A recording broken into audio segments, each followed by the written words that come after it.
How do you get your house to pay you to live there? I know it sounds crazy, but there is a way through the house hacking strategy. In this episode, we're going to explain how you can start house hacking and get your house to pay you to live there. Hello, and welcome back to the Happy House Hacking Podcast, the podcast to show you how to build real wealth and happiness through homeownership. We are your hosts, Owen and Camille Schwaegerle. We are realtors, investors, and we are committed to helping more people find creative ways to get started owning real estate through house hacking. Today, what we're talking about is how to house hack. What is it and how do you get started? So Camille, what is house hacking? Yeah, house hacking is a term that came about back in 2015. So if anyone has ever heard of Bigger Pockets, listened to the show, one of the former hosts named Brandon, he coined the term house hacking, actually. So we give Brandon the credit. Now, what it is it's when you purchase a multi-unit property, you live in one, you rent out the others. And the goal is to either offset your mortgage entirely, make some extra money by having some cash flow, or most of your mortgage is getting paid. So it's a creative way to help reduce or completely eliminate your housing expense. House hacking. Okay, so it's obviously been around for a long time, right? Oh yeah, I mean, it just got popular in 2015 with the term, but I think back, I actually think your grandparents are the first house hackers that I've heard of. I know. Back in what, the 1940s or 40s or 50s, 50s. they bought a duplex. They lived in one unit, rented the other out. Yeah. So I grew up in a family that was all about that as a strategy. So it is something that's been around for a long time. And really, this is a strategy that helps young people, because what people don't realize is when you buy a multi-unit property, you can actually use the income from the property to help you qualify for the mortgage. And so that can actually help alleviate a lot of your cost of living, reduce that cost, and give you more financial freedom and runway, which is something we're really passionate about. Exactly. Yeah. House hacking is simply just a strategy, like you said. It's a way to get into home ownership, but not having to pay the full mortgage. It's creative. And usually that comes with some level of uncomfortability, right? House hacking traditionally is when you buy a multi-unit property. It has to be 4 units or less, because 4 units or less is what you can qualify for a residential loan. Anything that's 5 units or more is commercial, and that's a totally different type of financing. So when you are at 4 or fewer units, you get to qualify on an owner-occupied loan, which is the biggest benefit of house hacking, because you want to be able to buy an investment property at the lowest rate possible with the lowest down and the best insurance premiums. And the only way you can do that is if you end up occupying the residence. Right. And the cool thing about that is the loan docs you sign state that you are intending to occupy the property for 1 year.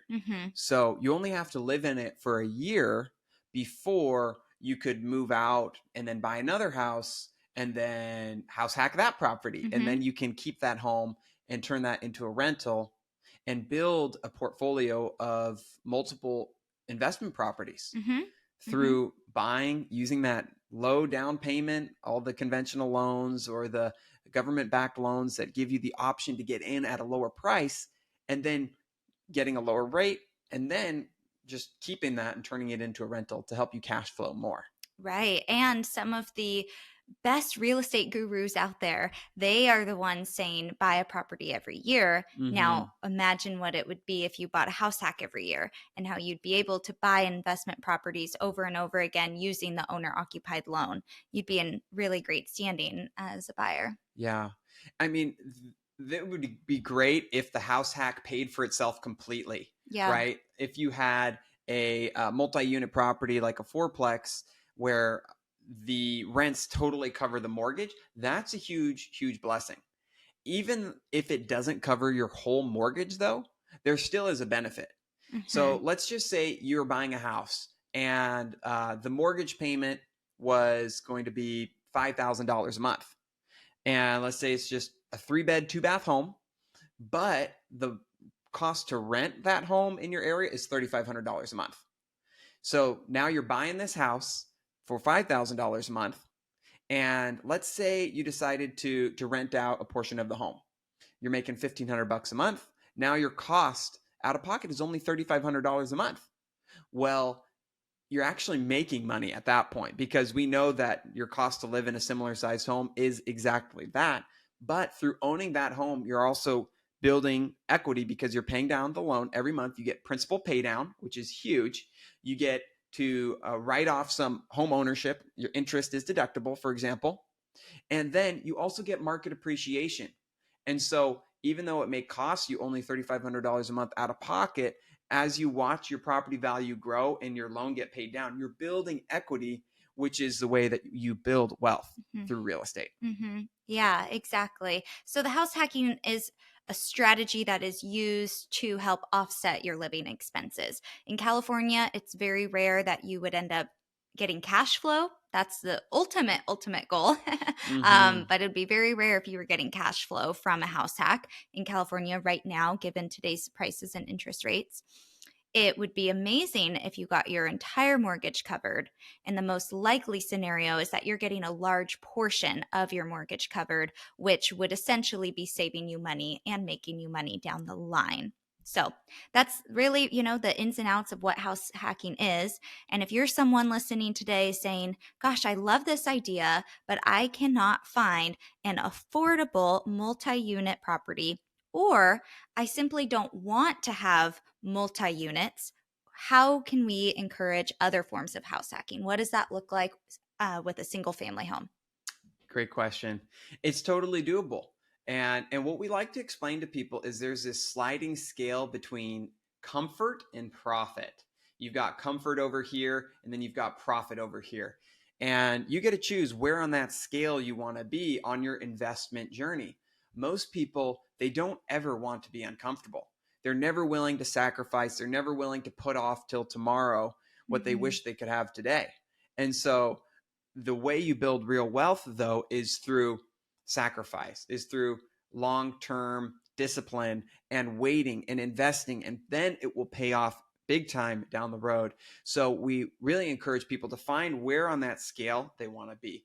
So the example is, the most comfortable option for you would be a single family house on a big piece of land in a neighborhood that you love in the best school district. Very, very comfortable. You don't have to see your neighbors. You don't have to worry about anything. But it's not very profitable. That is the most expensive form of a house to buy.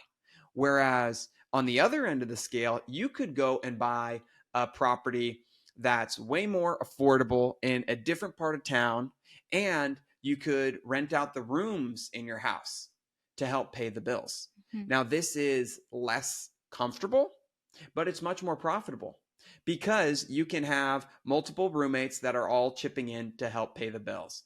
So that way you can cover your cost of living. So it might not be you might not want to buy a multifamily property. You might not want to go that route. So you may consider house hacking by just renting out rooms. And there's a lot of new websites like sharedroom.com and places where you can post rooms for rent on your property.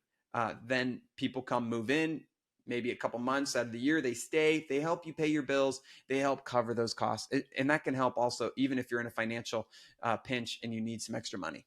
Right. And another way to house hack in a single family home would be if you decided to convert your garage to an ADU.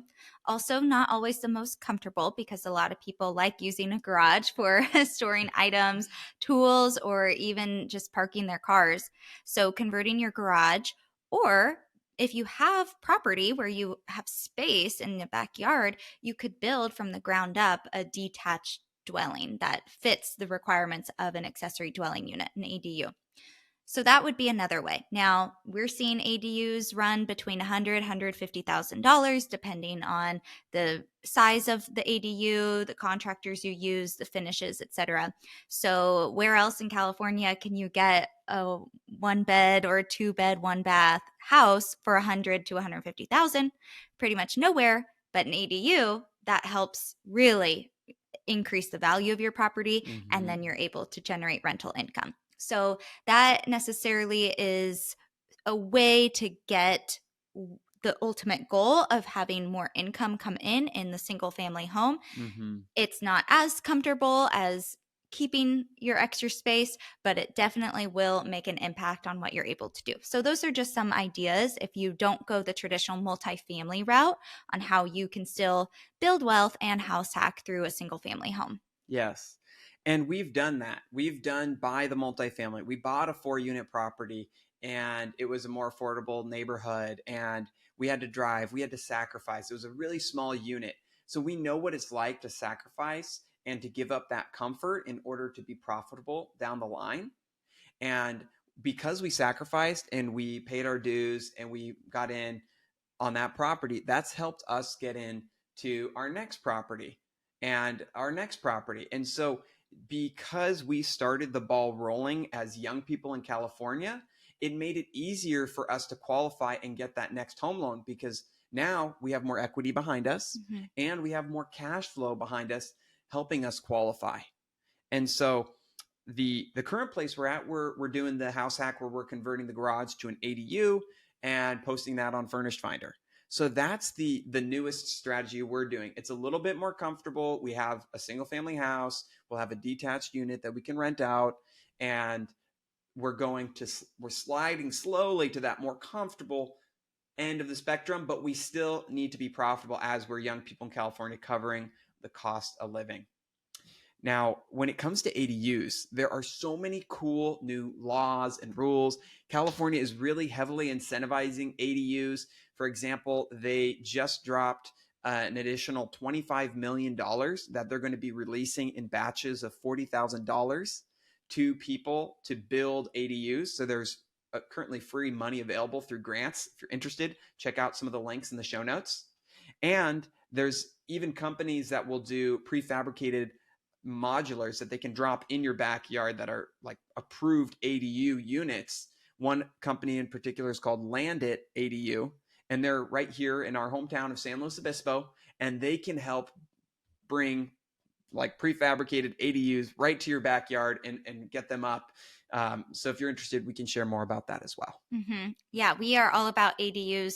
We have seen not only firsthand experience, but even with our clients, those who have had great success with an ADU, what it's allowed for their family, and with interest rates supposedly coming down soon, imagine what it would look like if you're house hacking, you end up refinancing, then your mortgage comes down even more, but your rents stay the same and increase. That's the goal. That's the way to do it, right?